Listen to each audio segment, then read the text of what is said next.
दोस्तों नमस्कार। The symbol of knowledge ये शब्द कहाँ से आया और किस लिए कहा गया, तो दोस्तों इसका जिक्र करने जा रहा हूँ मैं।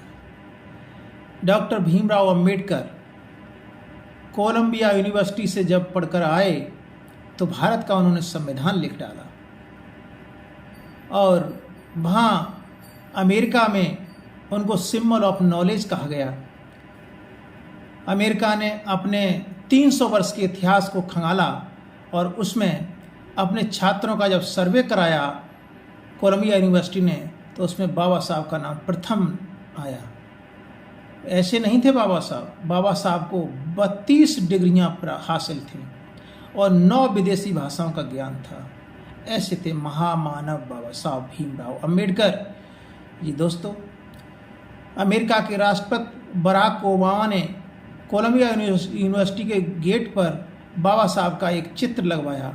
उसके नीचे उन्होंने लिखवा दिया द सिंबल ऑफ नॉलेज। तो दोस्तों, एक भारत का नाम रोशन करने वाले बाबा साहब का जिक्र कई जगह मिलता है दोस्तों। इसलिए मैं कहना चाहता हूँ कि बाबा साहब की पद चिन्हों पर चलकर ही देश का उद्धार हो सकता है। कुरीतियाँ रूढ़वादियों से कुछ नहीं हो सकता। एक थे बाबा साहब जिन्होंने पढ़ लिख करके महानता हासिल की और अपने देश का नाम रोशन किया, जिनको भारत रत्न नहीं विश्व रत्न किया कहा जाता है। और बाबा साहब की हमारे देश में मूर्तियां तोड़ी जाती हैं और विदेशों में बाबा साहब की पूजा की जाती है। कितना अंतर है दोस्तों हम लोगों में और विदेश के लोगों में। विदेश के लोग ज्ञान को ही प्रधानता देते हैं, हमारे लोग जातिता को प्रधानता देते हैं। जाति होकर भी नहीं जाती, जाति कभी हमारे देश में मिटने का नाम नहीं लेती। जाति से इंसान हमारे यहाँ छोटा बड़ा हो जाता है, लेकिन कर्म और ज्ञान से बड़ा वो कभी नहीं होता है। ऐसा मानना है मेरा कि इस देश के अंदर बाबा साहब जैसे महान लोग और भी हुए, लेकिन बाबा साहब का कोई सानी नहीं हुआ। इसीलिए इनको भारत ने रत्न नहीं विश्व रत्न से नवाजा जाए वो भी कम है। तो मेरे दोस्तों, बाबा साहब ने सबको समानता और शिक्षा का अधिकार दिलाया। महिलाओं को अधिकार कभी ऐसा नहीं मिला, वो महिलाओं को अधिकार दिया और महिला आज बराबरी का दर्जा हासिल करे जाती रही हैं। और क्योंकि बाबा साहब सबको समानता सबको शिक्षा के पक्षधर थे। यहाँ के हमारे देश के लोग कभी भी नहीं चाहते कि महिलाएं आगे बढ़ें, पुरुषों की बराबरी करें, क्योंकि इनको इस धर्म की बेड़ियों में जकड़े हुए थे। यहाँ के लोग रूढ़िवादी थे और यहाँ पे नाना प्रकार की कुरीतियाँ व्याप्त थीं।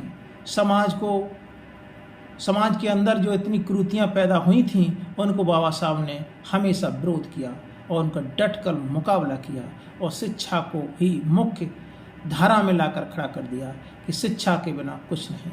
शिक्षा वो शेरनी का दूध है जो जितना पिएगा उतना धाड़ेगा। बाबा साहब ने सच ही कहा था दोस्तों। इसलिए बाबा साहब का एक एक लफ्ज कीमती है और इंसान को बाबा साहब के पद चिन्हों का अनुसरण करना चाहिए, और जिससे कि देश का नाम हो रोशन दुनिया में हो जाए। हर क्षेत्र में बाबा साहब ने काम किया। बाबा साहब ने जब संविधान लिखा था तो दलित, पिछड़े, अल्पसंख्यक सभी वर्गों का ध्यान रखते हुए संविधान की रचना की थी। उन्होंने कभी जात देश की भावना अपने अंदर नहीं लाए। अगर वो चाहते तो एक कलम से अपना पुराना हिसाब चुकता कर लेते, लेकिन बाबा साहब ने ऐसा नहीं चाहा।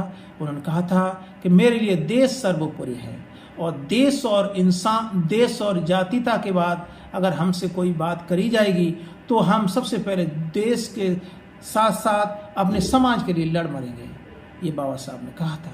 इसलिए बाबा साहब सबसे पहले देश के लिए न्यौछावर हुए, उसके बाद फिर समाज के लिए।